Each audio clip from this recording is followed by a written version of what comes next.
भीषण युद्ध में कर्णपुत्र ने नकुल के अस्त्र शस्त्र छीन लिए और उन्हें घायल कर दिया, जिससे पांडव सेना के वीर योद्धाओं ने जवाबी कार्रवाई की।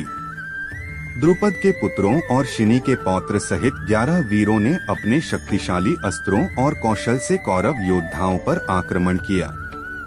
दुर्योधन आदि के नेतृत्व में कौरव सेना ने पांडव योद्धाओं की प्रगति को रोकने का प्रयास किया, लेकिन उन्हें भयंकर प्रतिरोध का सामना करना पड़ा। शक्तिशाली हाथियों पर सवार कुलिंद योद्धा भी युद्ध में शामिल हो गए और अपनी शक्ति और प्रचंडता से कौरव सेना के हृदय में भय उत्पन्न कर दिया। कुलिंद राजकुमार और उसके योद्धाओं ने कौरव सेना के साथ भीषण युद्ध किया, जिससे भारी जनहानि हुई और युद्ध भूमि में अराजकता फैल गई। राजकुमार के हाथियों और योद्धाओं ने कृपा, दुर्योधन और अन्य कौरव योद्धाओं के विरुद्ध बहादुरी से युद्ध किया, लेकिन अंततः युद्ध में पराजित हुए। अपने वीरतापूर्ण प्रयासों के बावजूद कुलिंद योद्धा अंततः कौरव सेना द्वारा पराजित हो गए, जिसके परिणाम स्वरूप दोनों पक्षों के बीच एक भयंकर और विनाशकारी संघर्ष हुआ। वृक, कृत और अन्य कौरव योद्धाओं ने कुलिंद राजकुमार का सामना किया, जिसके परिणाम स्वरूप कई भीषण झड़पें हुई और बाणों और हथियारों का क्रूर आदान प्रदान हुआ। जैसे जैसे युद्ध आगे बढ़ा, कुलिंद राजकुमार का हाथी एक दुर्जेय शक्ति साबित हुआ, जिसने अपने विशाल भार और दांतों से कई कौरव योद्धाओं को कुचल डाला।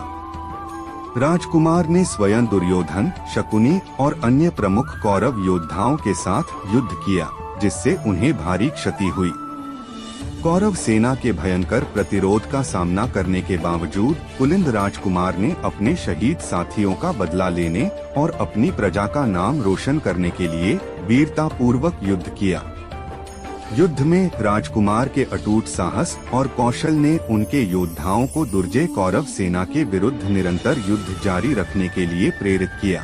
इस अराजक युद्ध के दौरान कर्णपुत्र वृषसेन एक दुर्जय प्रतिद्वंदी के रूप में उभरा और उसने अर्जुन के साथ बाणों और अस्त्रों की बौछार से भीषण द्वंद्व युद्ध किया। क्रोध और दृढ़ संकल्प से भरे अर्जुन ने वृषसेन पर घातक प्रहार किया और अंततः कौरव योद्धाओं के सामने ही उसका वध कर दिया। कौरव सेना द्वारा वृषसेन की वीरता की सराहना के बावजूद अर्जुन का कौशल और पराक्रम बेजोड़ साबित हुआ और उसने युद्ध भूमि में अपनी श्रेष्ठता का प्रदर्शन किया। अपने पुत्र की मृत्यु देखकर शोक और क्रोध से व्याकुल कर्ण ने अर्जुन और कृष्ण से सीधे भिड़कर वृषसेन की मृत्यु का बदला लेने की प्रतिज्ञा की, जिससे दोनों महान योद्धाओं के बीच एक चरमोत्कर्षपूर्ण युद्ध का मंच तैयार हो गया।